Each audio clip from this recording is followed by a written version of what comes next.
કાજલ બુલેટિનમાં આપનું સ્વાગત છે। રાજકોટની ઘટના બાદ કોર્પોરેશન દ્વારા ફાયર એનઓસી અને બીયુ પરમિશન વગરની મિલકતો સામે કાયદેસરની કાર્યવાહી કરવામાં આવી રહી છે। ત્યારે વડોદરા શહેરના સરદાર ભવનના ખાંચામાં થોડા દિવસ અગાઉ તંત્ર દ્વારા અનેક દુકાનોને સીલ મારવામાં આવી હતી। તેમાં કેટલાક વેપારીઓ દ્વારા દુકાનોની બહાર માર્જિંગ ઉપર 1 થી 1.5 ફૂટ જેટલા ઓટલાઓના દબાણો કરાતા રોડ સાંકડો થઈ ગયો હતો, જેના કારણે ટ્રાફિકની સમસ્યાથી નાગરિકો ત્રસ્ત બન્યા હતા। તાજેતરમાં જ આજ વિસ્તારમાં પાર્કિંગ મુદ્દે એક વૃદ્ધ પર હુમલો થતાં તેનું મૃત્યુ થયું હતું। આજે કોર્પોરેશનની દબાણ શાખા તેમજ પોલીસની મદદથી સરદાર ભવનના ખાંચામાં દુકાનદારોના માર્જિંગના બહાર કાઢેલા ઓટલાઓના દબાણો વેપારીઓના સાથ સહકાર સાથે તોડી પડાયા હતા। રિપોર્ટ સાદિક કાજલવાલા।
આજે સરદાર ભવનના ખાંચામાં અમારી જે રોડ લાઇન જે છે ટીકાની રોડ લાઇન મુજબ આશરે 25 ફૂટના રોડ મુજબ માર્કિંગ કરી અને જે દબાણમાં આવતા જે ઓટલાઓ જે છે માર્જિંગમાં જે આવે છે એ બધા દબાણ શાખાની ટીમ સાથે રાખી અને આ દબાણના ઓટલાઓ દૂર કરવામાં આવી રહ્યા છે।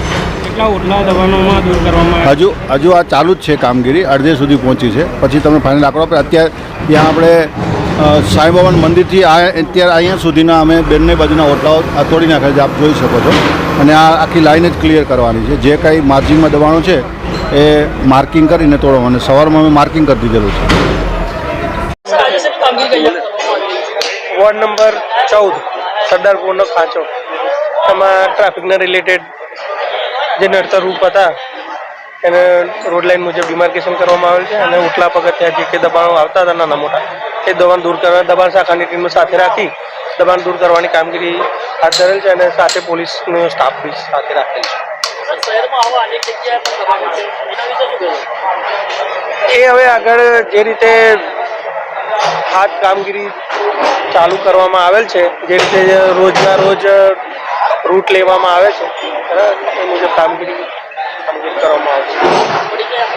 ગૌતમ શર્મા જોડે અમારી વાતચીત થઈ, એમાં એ લોકોએ ઓટલાનો દબાણનું કીધું હતું, તે પ્રમાણે અમે સ્વેચ્છા એ લોકોને આપ્યું છે કે તમે તમારી રીતે જે દબાણ છે હટાવો ને એના પછી અમને દુકાન ખોલાવવાની પરમિશન આપો। એ રીતે અમે બી સહકાર આપીએ છીએ, સરકાર બી અમને સારું સહકાર આપી રહી છે। એ રીતે આગળની કામગીરી ચાલુ છે। અમે બધા વેપારી બંડલના મળીને આ બધું જોડે જ કરાઈ રહ્યા છે કે આ બધું થાય સારું તો અમારા માટે બી સારું છે, કસ્ટમર સારી રીતે આવી શકશે, કોઈ હાનિ ના થાય, એના માટે આ સારું જ છે। इस वीडियो को लाइक करें, हमारे चैनल को सब्सक्राइब कर बेल आइकन जरूर प्रेस करें